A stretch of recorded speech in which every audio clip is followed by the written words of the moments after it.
So before I jump into the actual presentation, I want to know which is your mantra. We all know what is mantra. Mantra is something which you repeat constantly again and again and again, right? So most of us do mantra chanting every day. Which is your mantra basically? Namaskar or Kar mantra. Anyone else have any other mantra? That's a stotra. That is fine. If you like repeat that again like for 27 times, that's a mantra for you. But I have something different for you. Let me know if I'm right here. Do we use these words in our language again and again and again? But if like, yes? Yeah. So if we are repeating these words, there should be some of these words which is repeated most in the language, and each one of us has those words, right? If these words are repeated constantly again and again, which is your mantra? Now, Kar mantra or this? When we repeat these kind of words in our language, we are doing it unconsciously. But it has a great meaning about what you think, what your personality is, and how you want to be. So suppose there are these words of if and but more coming to you, take care of your language. Because it's not just like that half an hour session or 15-minute session which we do for mantra session, which with our mantras. It's more important how you use, what kind of language and words you use in your day-to-day life, which has a big impact on you. So what you say will come to you. And so if we can take care of that, that's really important. So now jumping into the actual mantra presentation, the word mantra is the root word of mantra. In the root word of mantra, man is the root word, and man means to think. Tra means for protection. So it's something which gives a protection to us, which we repeat constantly again and again. And we also observe that this mantra practice is not like unique of Jain tradition only. This is a common practice in different traditions, and each tradition have their own names for it, like Zainian or Shigon or Dikar are the different words which is used in different traditions. When we think of mantra, it could be a sound, it could be a syllable, it could be a word, it could be a group of words, it could be varying things. Why do we need mantra? Why do we repeat these mantras again and again? So there are a lot of books which would say, okay, if you want to call Saraswati, recite this mantra, and if you want Lakshmi, you recite these mantras, right? So if you need power, recite these mantras. So there is mantra for knowledge, for wealth, for prosperity, for overcoming your obstacles, for healing your body, for whatnot. If you look into the not just Jain mantra, the Indian mantra tradition itself has mantras for anything you can think of. There are even mantras which could be used for like harming others. It could be mantras which could be used for helping others. It could be mantras for healing yourself. So it's very important that we think before as to why you want to do the mantra and like what's your key purpose behind it. If there is this power in the mantra, why do you want to regulate it? What do you want to accomplish from that? And we can actually create a transformation within ourselves. We want to change, right? Are we constantly changing? Some of us would change because our spouse wants us to change, right? Some of us would change because the job in which we are, they want us to live or do certain things in a certain way. So there is a constant change, which if you came to London, there was a change. After marriage, there was a change. So there is a constant change coming about in ourselves. Certain change is governed by the external world, by what others expect from us. But there are certain change which we expect from us, and that we need to bring about. And that's really important because that is where you have a discipline on yourself rather than others disciplining you. And that could be accomplished through mantras as well. And you also see the power of these mantras in different therapies coming about, where there are dentists who is using music as a kind of complementary therapy to take care of their surgery, the surgery rooms and stuff. It's been used during childbirth and stuff. So, I mean, we've seen this being used in a much broader area now rather than like confined to a religious practice. Now, what's important when you repeat the mantras? And so there are three important stuff here: articulatory, acoustic, and auditory.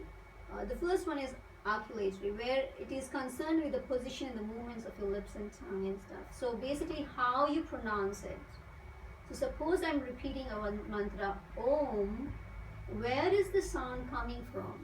Is it coming from your throat, from your heart?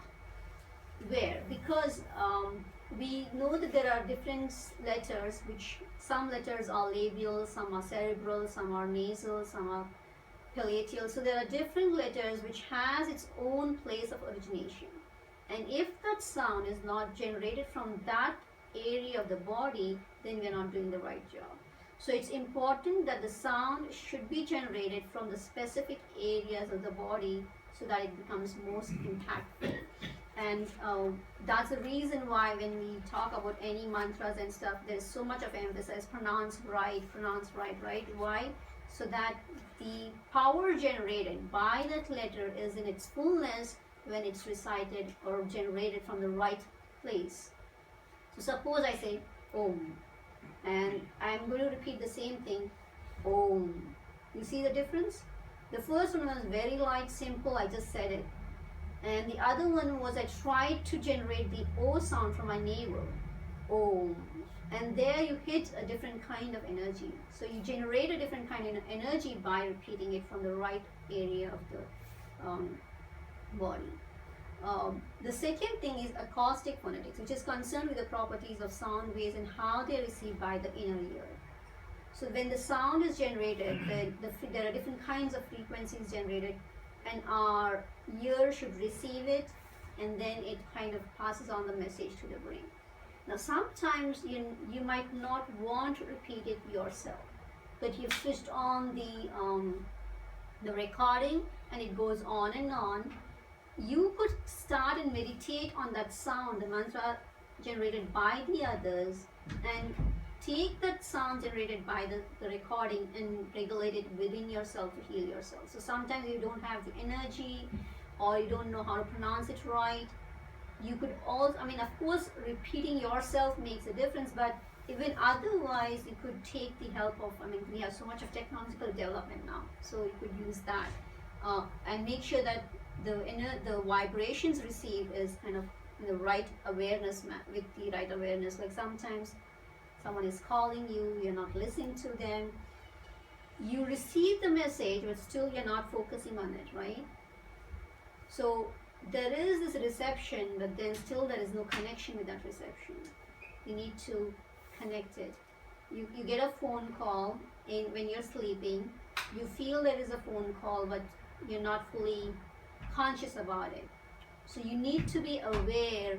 You need to work with this energy with awareness. It's not like most of us might do this as well, right? Driving the car, you have the CD on or the player on, which has some songs.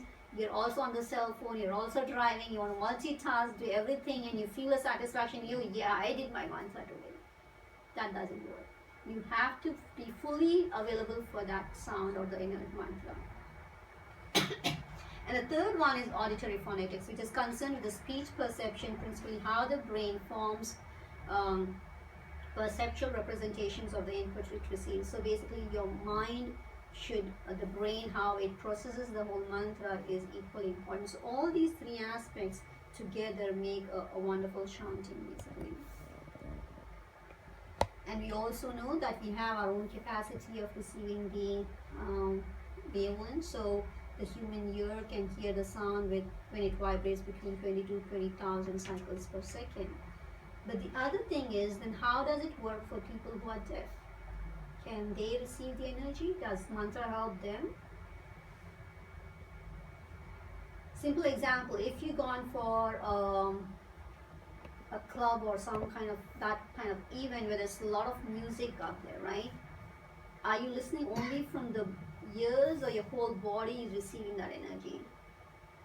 People start dancing and whatnot, right? So there is this impact not just on the ears, but the whole body can receive that energy of the mantra. So it could be the fact is that the sound could be perceived through your skin and the bones, basically. So it is much subtle than we can think of.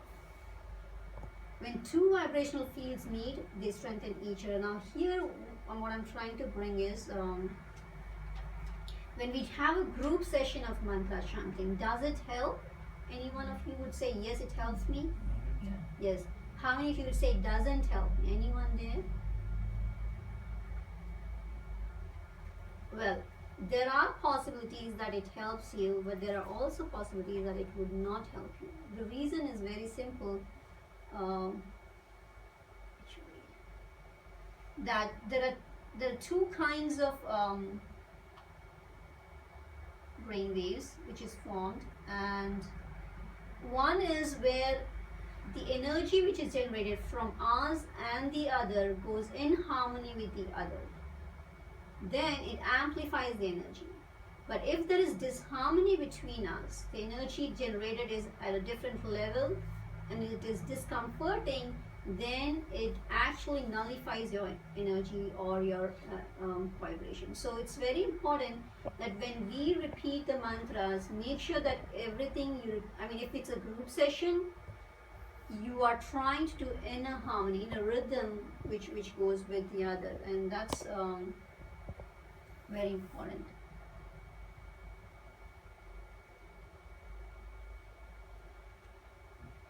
So harmonious sounds balance the emotions, relaxes, shutting off the fear attack syndrome, while the other kinds of disharmony and discordant sounds will induce anger and depression. The sound could be a healer, or it could be a killer. It could be something which hurts you, basically, right? If someone tells you something in a very harsh voice, it's a sound, but it messes up with your mood. The whole week is gone, Ashley. You just cannot do anything. You don't want to talk to this person, but you have to live with this person. Nothing's working. That was a sound, but the sound which we generated was something with disharmony, and there was a negativity in it. On the other hand, the same thing could have been told in a very harmonious and a positive manner, positive attitude. So the kind of energy generated, this kind of sound generated will make a big impact on us. And furthermore, it could also, like when we talk about healing, if you go to a doctor, the person might have its own definitions of disease, right? Or you have virus, you have bacteria, you have this cancerous growth and whatnot. If you go to a therapist who is healing with Reiki, he would say, oh, there is some energy imbalance. If you go to a therapist who is a color therapist, he would say there is imbalance of color within you. So every field of therapy has its own way of defining disease, illness, or sickness. Now, when you look at it from the perspective of sound and vibrations, the simple way of defining any unease or discomfort is the energy at which the whole inner system should vibrate. It's not vibrating at that energy level. It's not vibrating with that kind of frequency. So what we try to do is generate other kinds of frequencies and energies through this sound and try to balance those inner frequencies or energies. So it's healing frequencies through frequencies, the healing energy using energy, and the simple energy which we use is music or sound or mantra. Now, when a person is going for heavy rock music, what happens? The mind is just crazy. The person loses its control, and things happen in that manner because that energy, the sound energy generated through the rock music, has that kind of impact on the person.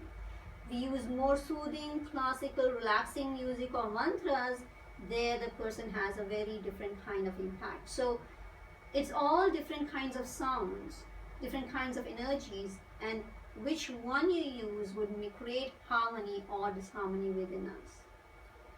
There is also an important thing that intention matters the most, because with what intention you do it would also create a different kind of result.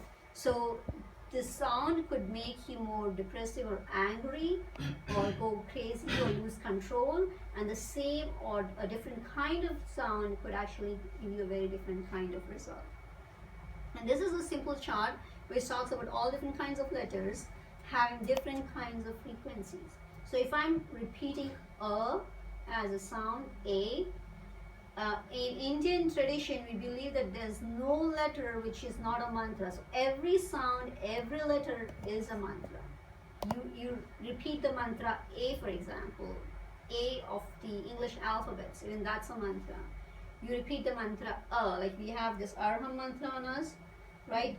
Only not just the Arham, even in itself is a mantra. It's a powerful energy which we could use to heal ourselves. So every letter has its own frequencies at which it vibrates and generates different kinds of energy. So pronunciation will actually make a big difference. And the other truth is, as I mentioned a little while ago, that we have in our body different kinds of organs, and each organ vibrates at a different energy level. So suppose we see that the thymus gland should be working at 65 to 68 megahertz. I mean, megahertz is a meter which is being used to measure it. And if it is above the range or below it, then we have different kinds of health issues. So, and you would see here that not all organs have the same frequency level. Everyone has its own. Similarly, even we as human beings have our own frequency level. It's not that we will all be working in the same level of energy. No, it's not possible. When you are very active and vibrant and you expect your spouse to be the same, if you are very strong and you expect the same to be for your spouse or your kids, that doesn't work, because that's not possible in a way. You could change, of course, but then the truth is we're all having our own different levels of energy, and the energy at which we really carry as a human being, if we live with it and go by it, you would have miraculous powers. Because every energy has a different function to play. Like, for example, the energy of a mother is very different from the energy of a father, right? So you need the mother's energy in the family, you also need the father's energy in the family. So I'm talking in a very vague language, trying to tell you that we all have different kinds of personalities, energy levels, and every energy level has its unique contribution in the field which we live in.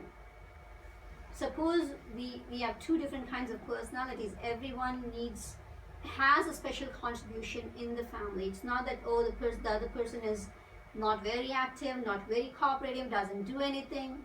It's fine. There is certain things which that other person is surely contributing and doing, which you might not have visualized it. So every one of us as human beings have unique role to play with the kind of energy we have. It's not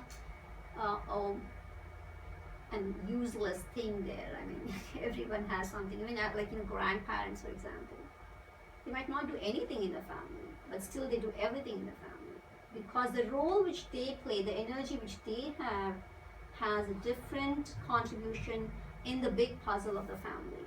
So everyone are unique, and we need to go by that uniqueness, I think, rather than trying to be like the other. Don't try to be like the other, be like yourself. You are. That's important. So when we talk about health and well-being, if the system is not functioning according to its own energy level, we need to balance it. And how do you balance it? By different kinds of mantras.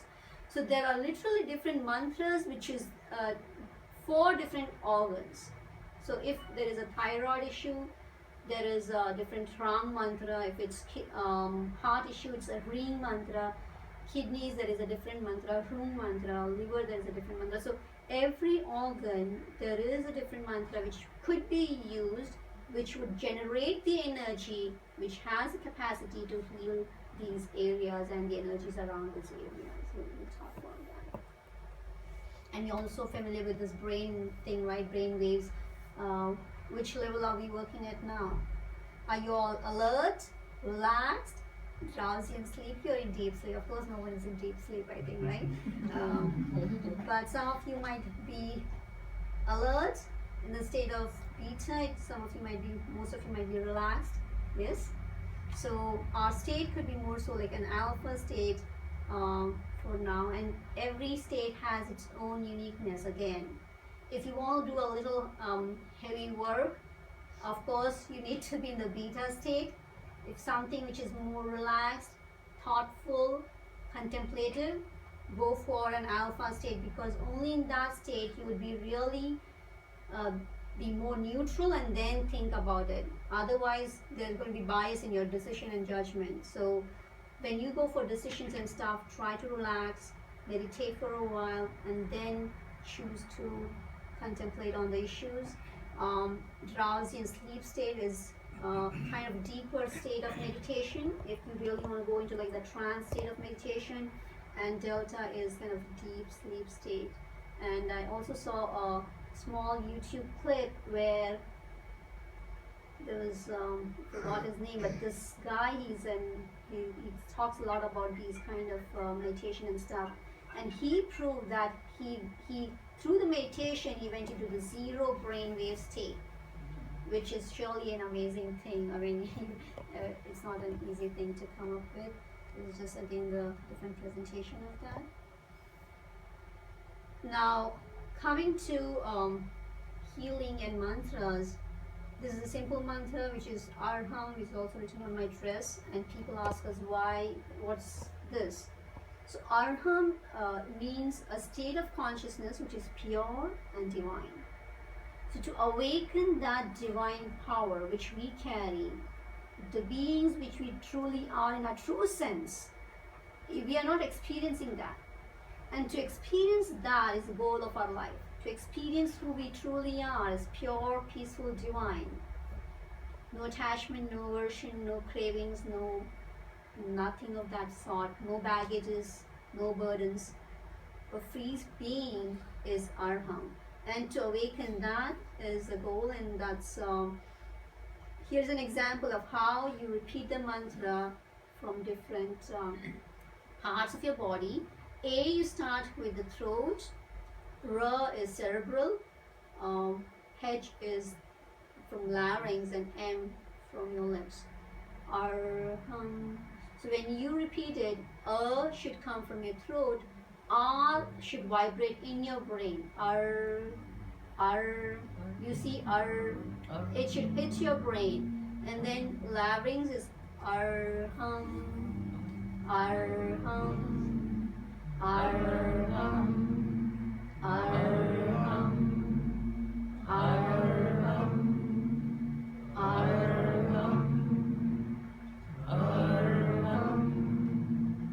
Arham. Arham. This has such a wonderful resonance. Actually, we had been to hospice just few days back. It's Mary Curie hospice. There is a British lady, but she has cancer. She's in a final last stage of her life, and we gave her blessings. We talked to her. She's she had been to India, so she has a passion for India. She had a last wish that she visited India, but somehow that couldn't happen for health reasons, for other reasons. And when we visited, she said India came to me. So it was very nice to talk to her. We gave her a lot of comfort and healing. And then we repeated this mantra, Arham, for her.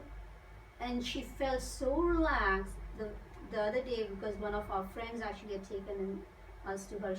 We didn't know this lady, but our friend was a friend of hers. She said that night she really slept well. And then she asked us to come again, and what she did is she wrote this Arham mantra everywhere in her diary. Like, she asked us to write it, so that any page she flips, she observes that. And initially she didn't got it right because she doesn't know Indian language or things, but then she practiced it, she meditated on it, and now for her she says, I'm Arham, I'm divine, I'm not pain, I'm not disease, I'm not death. And she had this, when a person is leaving, naturally she has a fear of even like death and stuff. So this mantra, though she's not from that background, helped her so well that she just, and then she asked us to kind of record it, and she would play with it. So it's such a simple mantra where we see a miraculous help which comes from it, and occasions which we've gone through. So this is science a little bit talking about it. Masaru Emoto was a Japanese. He just passed off a while ago. Got to know that he was a Japanese scientist, and his research was on water. He would bring water from the fresh flowing water, freeze it, and then observe those crystals. And what he observed kind of fascinated him. He went for more and more research. In the whole development of the research, what he did was, he took a glass of water and he sent a praying mantras of a good feeling to it, an energy of love to it. Some water with the energy of hate to it. Some water which he played like classic music, which was more soothing. He played heavy metal music for some water. So different kinds of treatment to this water. And what he observes is that crystals formed would vary very differently depending on the kind of treatment.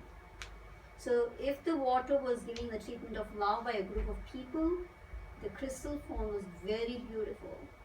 And if it was metallic and heavy music, or if it was hate energy, it would respond very differently. And how much percentage of us is water? So not just what we repeat as mantras, but every thought you think is sending some energy to yourself. So be cautious of what you want and what you think. If you need peace, think about peace. If you need harmony, think about harmony. Complaining about life doesn't work. What works is what you think, what is your approach to the life. Life would give us problems. That's natural, right?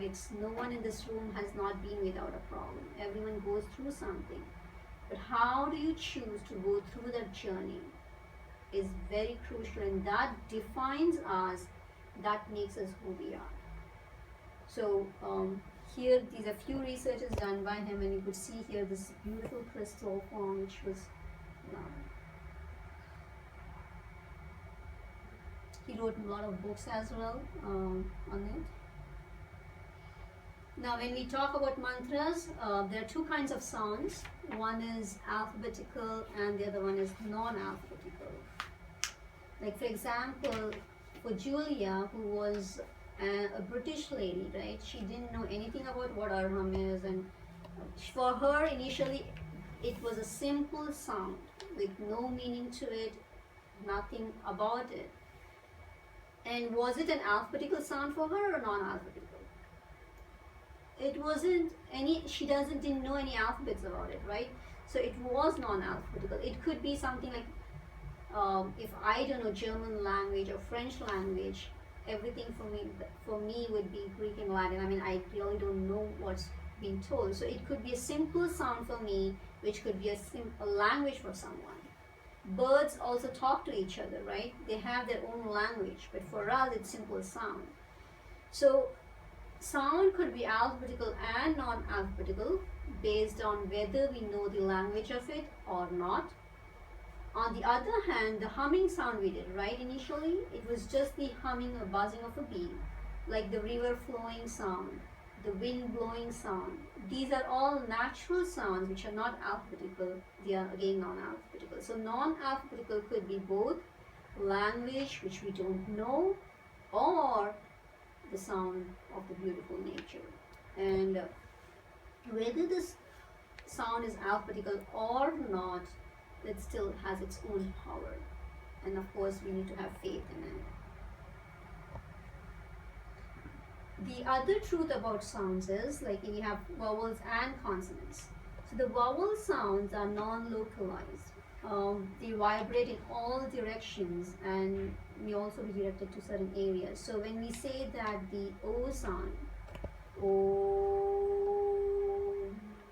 it resonates, it's vibrating in all directions. Whereas, like, for example, T, P, Tha, Tha, there are like mantras which says Tha, Tha, Swaha. So the Tha, Tha, these kind of sounds are more localized. They have a specific area in which it is more related to. So when we have mantras, we have a combination of these vowels and consonants, and each letter has its own significance.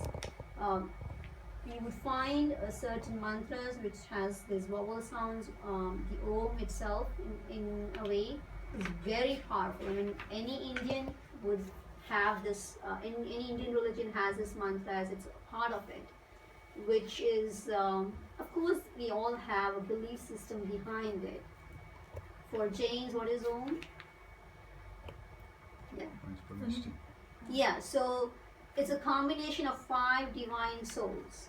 The liberated souls are within the Om, the enlightened souls are within the Om, the Guru, the leaders of the spiritual trend is within the Om, and the ascetics who are in the path of the spirituality is within the Om. So Om for Jains is a combination of all spiritual souls in one, like, smallest form. But for a Hindu, it could be that Om is the sound of the God. So we all carry different belief systems behind these mantras, but these mantras in itself as a sound is also very powerful because it has its own science behind it, science of energy and frequency. How do we use mantras?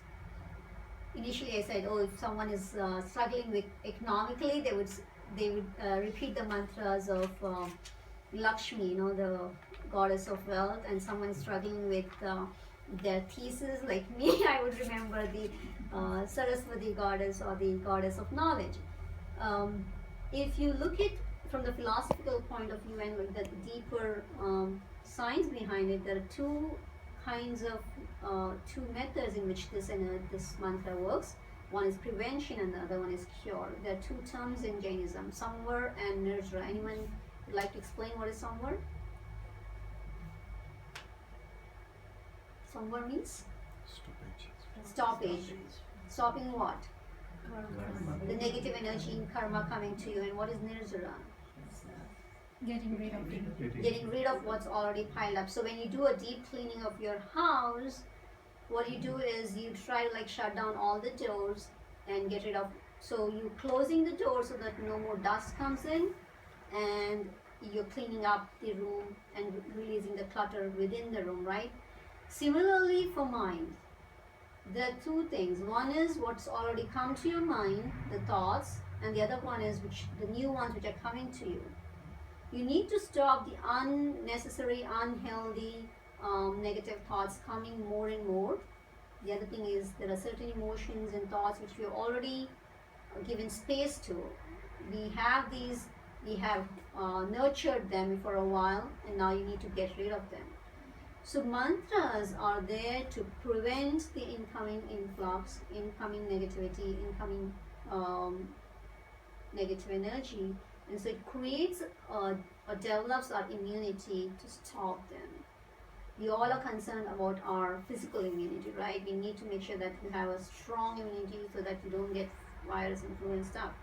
But the internal immunity, where you are able to resist the hardships of the life, is very, very crucial. Can we smile when we are in trouble? Yes? Why not? It's difficult. We do take, we cannot be in depression forever, right? We in between try to take moments where we try to relax and forget about it. But we have to increase the time duration of forgetting it rather than keeping it. So it's up to us. It's just awareness. So the moment you're aware, things will change. The second thing is remove the clutter which you're already piled up. The fear, the phobia, the thoughts, the emotions, the experiences, what all, right? Like Dropbox thing which we did initially, where you say, okay, throw things out into the Dropbox, let it go, let it go, let it go. It's not a miracle, right?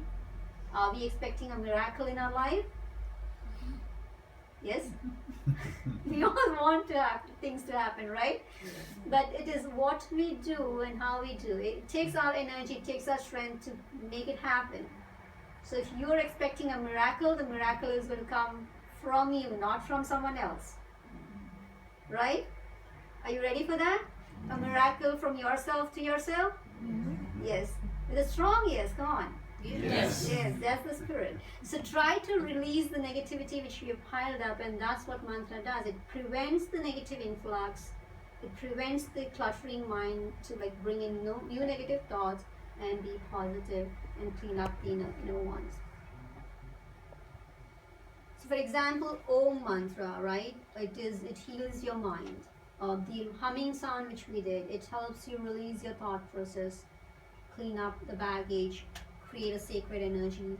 There's another mantra, it's Savva Sahunam. Like if you have some kind of physical problems, Savva means all, Sahunam means ascetics, spiritual souls who have chosen a life of dedication to the spiritual path. So when we talk about Savva Sahunam,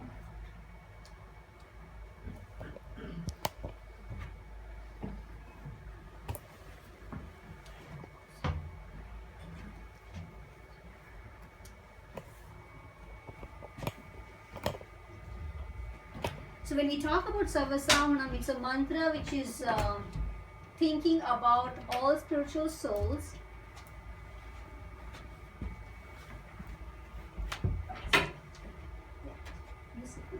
Just let it be. I'm going to stand and talk anyways. I'm more comfortable standing. Chair wasn't comfortable. So Savva Sahunam is a mantra which is geared towards the specific organ you want to heal, and repeat it constantly with a thought of all the spiritual souls. So what we are trying to do is, when you think of someone, what's really happening within us, you shift your state of being to that higher state of being. You actually are no more the same person. You've forgotten that you are XYZ. You're so engrossed in the beautiful soul, beautiful energy, and you elevate your state of being to that higher state. So suppose Arham mantra, right? Well, Arham is a divine mantra. It is a mantra which is expressing divinity. In the process of this recitation of the mantra, what do we really do is we drop the boundaries between me and the mantra. Can I do that? Can I forget that the mantra and me are two different realities? Can I forget that I am I and the mantra is mantra? Which means to say that you have to engross into the mantra so well that you forget where you are, who you are, what's going on, and experience the power of mantra within yourself. So when you say Arham, you literally are experiencing that pure divine self within you. So when you say Savva Sahunam, you're experiencing that beautiful state of ascetics, nuns, monks within you. You elevate your consciousness to that level of mantra. Only then you will find a miracle coming to you from you. Because many times we repeat this Nokar mantra, we've repeated it from childhood, like from day one, our parents might have repeated it in our ears and we've learnt it and said it until today. Did miracle come to us? Sometimes yes, sometimes no. Why no? Because we still are seeing the mantra out there and not engrossing that energy within ourselves. We have to feel the energy of the mantra within you, and that's how would actually make a big difference. So forget that the mantra is a different being, different energy out there. It's a part of my existence. And there is where transformation comes about, healing comes about. You are a different person then and there.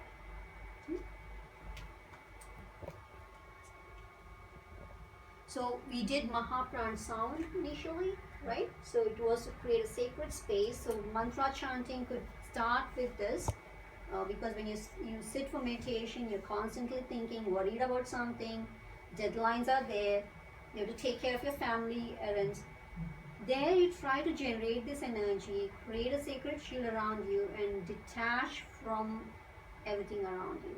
Disconnect, and that disconnection can come about through different mantras like Mahapranadhwani we did, like Om Sound or Arham Sound. You could use any of those and you change it.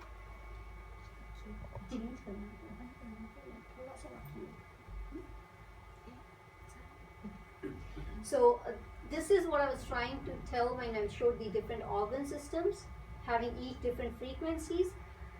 This is a mantra which Achishi Mahapragyaji gave for thyroid. Practice also. Yeah, we've been doing this like in last few weeks as well. We'll do it a little bit.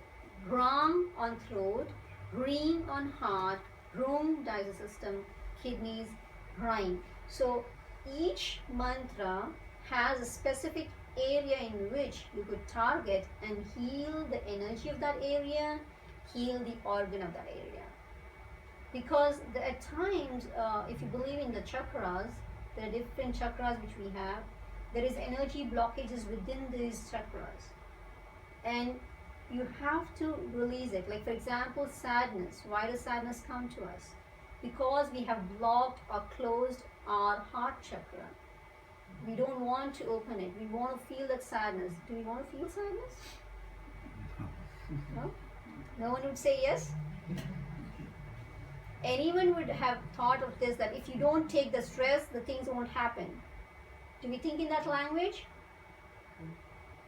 If we don't think, if we don't take the stress, if we don't rush for things, then things won't happen. So we also at times live with this illusion that living in stress is the way to work, or living rushing for things is the way to work, or like without stress things won't happen.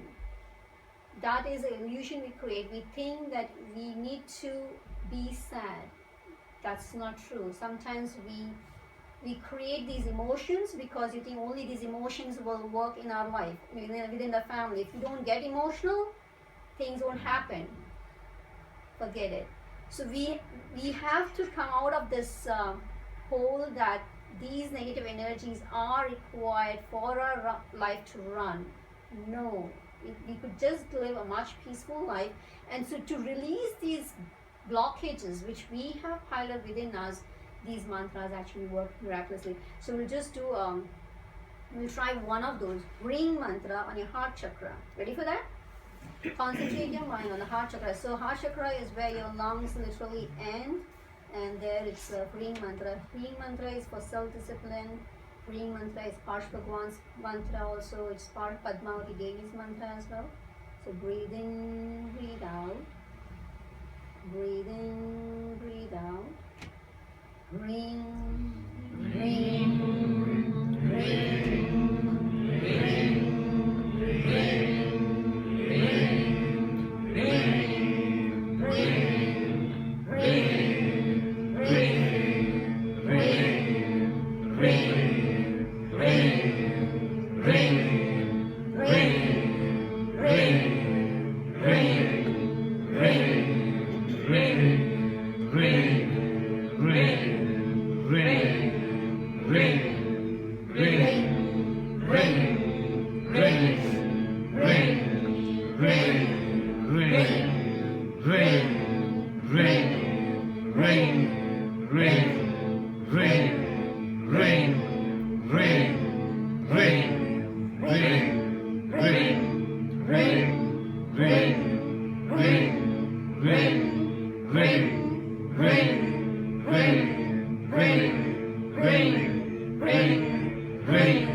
Repeat the mantra for a few moments within your heart. Experience a release. Any sadness, depression, negativity. Joyful and compassionate. Joyful and compassionate. joyful and compassionate.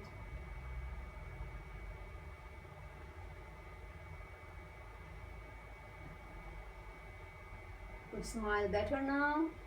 Smile to yourself. Open your eyes with a smile.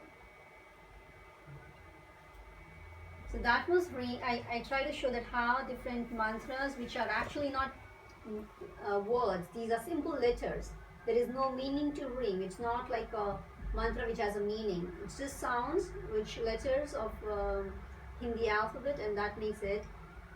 What I'm trying to show here is that there's the same mantra. If you target it at different organs of the body, different parts of your body, you could have a different kind of impact. So Namo Arhantanam is the first mantra of Namaskar Mahamantra. If that is repeated on navel, you could heal your anger. If that is repeated on heart chakra, you could heal your ego problem. If you want to heal it. If you're ready for it. Deceit problem on your throat, and if it's greed problem on your palate. So you could see here mantras are there for physical healing and mental and emotional healing, and the same sound, when it reaches to different organ or different part of your body, can have a different kind of impact. I will actually skip all this stuff. I was trying to say that how the chanting session could be a constructive one and destructive one, depending on whether the energy generated by each of us is in harmony with the other. The frequencies kind of amplify. If it's in a disharmony, it would actually go down. And finally, the final thing which I have here is about different kinds of mantra chanting exercises. Some of you are more comfortable doing it in silence rather than repeating out loud. Some of you prefer out loud chanting. So how is it different? So the first one from down to top, Vaikri is a loud repetition. Where you repeat loudly, you generate the sound perfectly, you listen to that sound, and then feel the energy of it. Madhyama is slow repetition, you're repeating it, but not others are listening to it. Third is Pashyanti, where it's mental repetition only, you're not moving your lips, and just the mind goes on with the mantra. And the fourth one is Para, which is complete silence. You're not repeating the mantra, but the mantra is repeating in you. Right? Sometimes you see a movie or listen to a song, you're not listening, you're not repeating the song, but the song kind of keeps going in your mind without any effort. So you could do with the mantras as well. You have to reach to the para state with your mantra, which you believe in, where the mantra is constantly going on and on within you without any effort. That's the highest state. Yes, every stage has its own uniqueness, because, for example, if you have less concentration, our mind is thinking about things which you're not supposed to be doing it now, then you could use out loud repetition so that you are saying it, you're listening it, and then getting more engrossed into it. So people whose mind kind of like runs around, it's better for you to do it Vaikri way, and gradually, slowly, you could go for Madhyama and Pashyanti. Like, for example, combining meditation and mantra chanting together. In the state of meditation, you do the mantra chanting where it is Pashyanti, where you try to repeat it mentally, feel the energy, and then go for a para state. So the ultimate thing to this whole presentation is, it has power. How you regulate it is in our hands, and whether we do it with that strong will, strong belief system to transform ourselves or not, makes a big difference. So ultimately, there are many miraculous examples in front of us where mantra has helped us survive, save life. Terrible accidents happen, but still the person is all fine, and it is the power of the mantra which we believe that has helped them on that time. There are people, I've seen one of the persons who was actually he had some bone problems, and gradually and slowly he went into from standing to lying posture. Like, he would not able to like stand or walk anymore. He had to like sit and walk,